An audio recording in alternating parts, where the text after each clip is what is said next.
You let him do what? Omar, listen to me. Please, I'm begging you. Keep Vishu away from my birds. Exotic animals have very strict diets.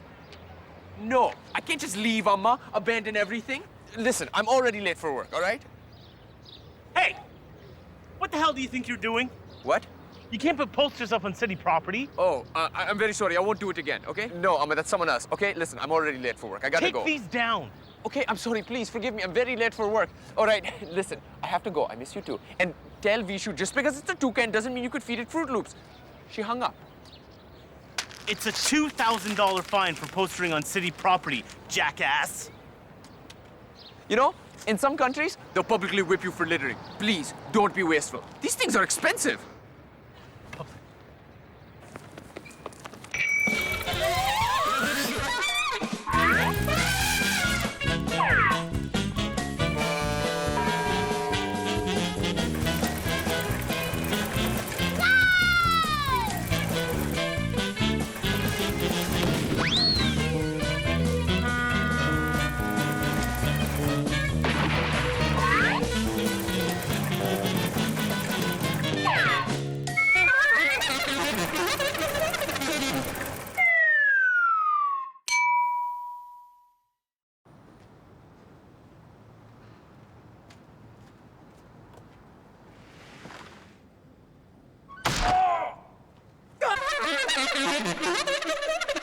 Listen, Rickshaw Johnny, Oh! That's not my name. Listen, Noodles. Money in my hand or you get pain. Understand?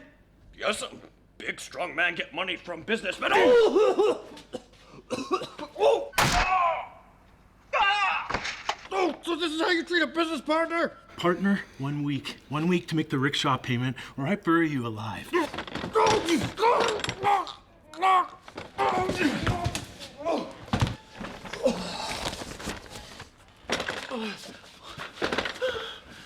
Your nose is bleeding. Thanks.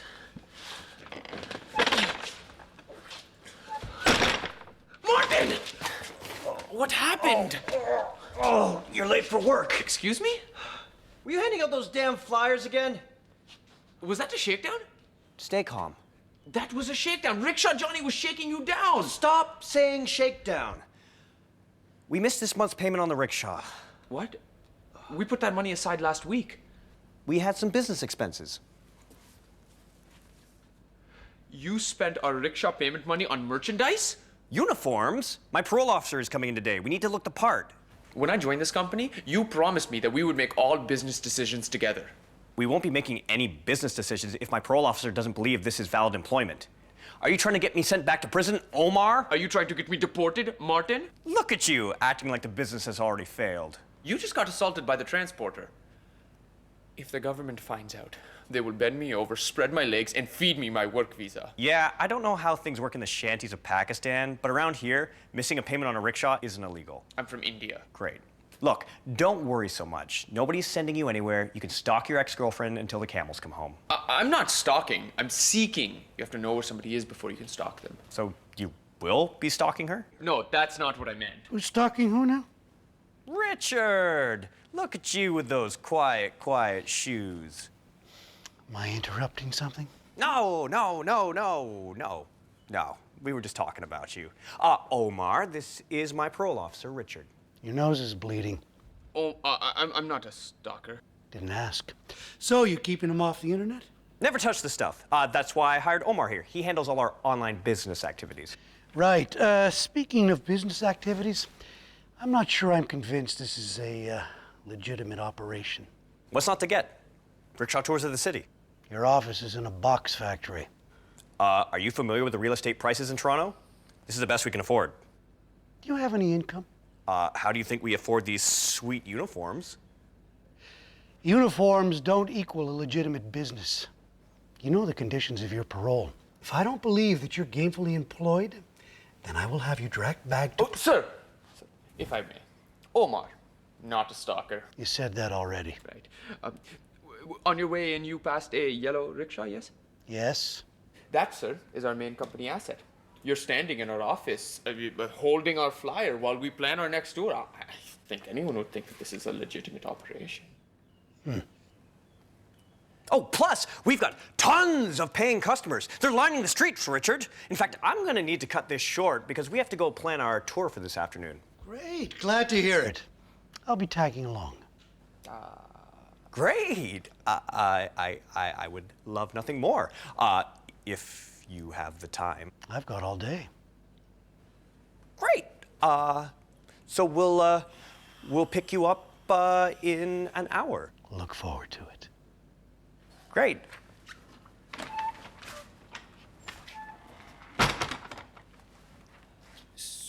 Give or take, we have about 30 minutes to find ourselves a customer. I have an idea. I don't feel comfortable lying. We're not lying, Omar. We're advertising. This would be the definition of lying. Why don't we just go back to Dundas Square? Because every tourism company in the city advertises at Dundas Square. Because there's tourists there. Customers don't want to take a tour on our rickshaw when those jerks from Skyline Tours have double-decker buses with full bar service willing to pick them up all over the city. Okay, pull over here. Here comes the nation tourist. What an amazing tour. That was the best experience of my life. I would like to pay you double. Damn it, Omar. That could have been our customer. She looked like a student, not a tourist. Students don't take tours? You've never heard of a field trip, Omar? I still don't understand why you're wearing a disguise. To hide my identity. But nobody knows what you look like to begin with. People might find it a little odd that the customer who advised them to take our tour is suddenly their tour guide. Do I have to walk you through everything? Apparently. Oh, here comes somebody else. Play your part. Your work visa depends on it. Okay. Oh, hello. Oh, what an amazing tour I've just had. That was the best experience of my life. Out of my way. What the hell was that? Nothing. I am seriously starting to question your level of commitment. If you put half as much effort into our company as you did looking for your precious Marianne, we'd be rich. Don't bring my lost love into this. Lost love? Did you just say lost love? You've always been jealous of what we share. Don't make me the Jafar in your little Aladdin love story. The last thing I am is jealous of your one-night stand. Was the magic carpet ride just a one-night stand? Excuse me. I don't even know how to respond to that. What? Could you direct me to the Skyline Tours pickup spot? Ah, it's just over there. Thanks. Oh, hold on. Are you looking for a tour of Toronto? Yeah, taking photos for my portfolio. Oh, well, we can take you wherever you want to go. Tempting, thanks. But I got my ticket already. With Skyline Tours? No, you don't want to go with them. They'll show you a bunch of glass towers and tourist traps. You come with us. We will show you the heart and soul of Toronto. I tell you what, if we don't show you something amazing, something you've never seen before, you don't pay. What? Yeah? Okay. But it better be unique. I know just the thing. Please, join us. It's going to be a whole new world. Martin, take that mustache off. You look ridiculous. I'll take your ticket, by the way. We don't need that. Thank you, sir. Looking forward to taking you sky high. You're gonna follow the line right there. See the group. Okay. Enjoy.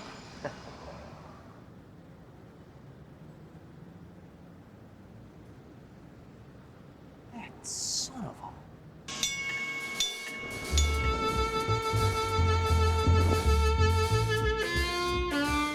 We are currently riding through the Christie Pitts neighborhood.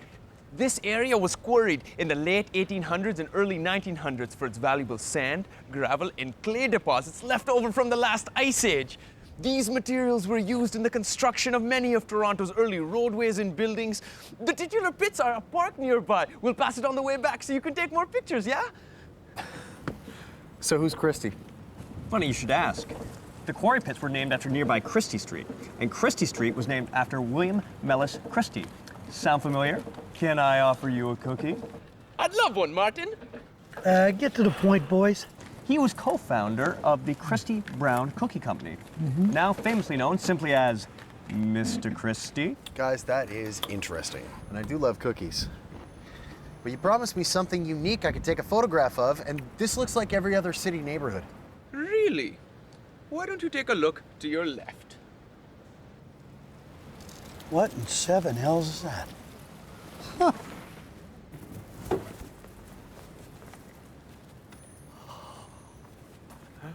I present to you the Christie Pitts elephant. Certainly a lesser-known landmark in Toronto. I have a question. Where did it come from? Who built it? Why in the world would someone keep a life-size elephant on their front lawn? Boys? Now, let us explain. Oh, please do. I love anything to do with exotic animals. So, naturally, when I saw the elephant, I came and introduced myself to the homeowner. Turns out, it's been here for over a decade. It was given to the homeowner by Ontario College Arts and Design graduate Matt Donovan, who created it for his final thesis project. Wait, so who owns it? It's no one's elephant, and it's everyone's elephant. It's become one with this quirky neighborhood. Technically, it belongs to the homeowner, but yes, he wants people to enjoy it. Like every part of Toronto, large, artsy, and a little weird. Huh. You guys want to pose for a photo? Oh, yes, of course.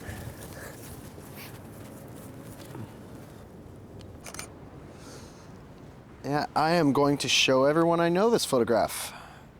Make sure that they never waste their time on any of your terrible tours. This is without a doubt the stupidest thing I've ever seen. So, you will not be paying us? You're the stupidest thing! Martin? Well, boys, No, just hold. shut up. I like the tour. Obscure landmarks. I think you may have something here. Don't get too relaxed, huh? I'll be back.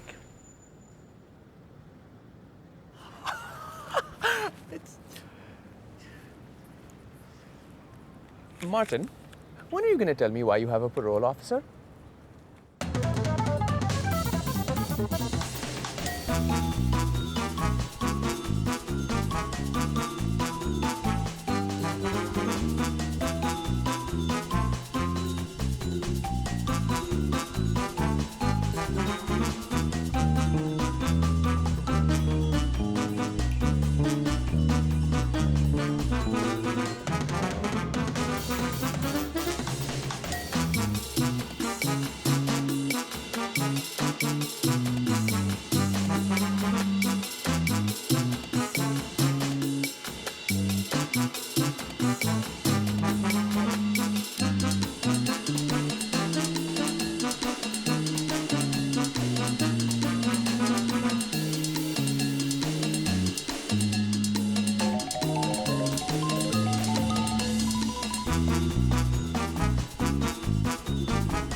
Hey, Martin, and whoever your little Pakistani friend's name is again. Just calling to ensure you two are on schedule with your payment this week.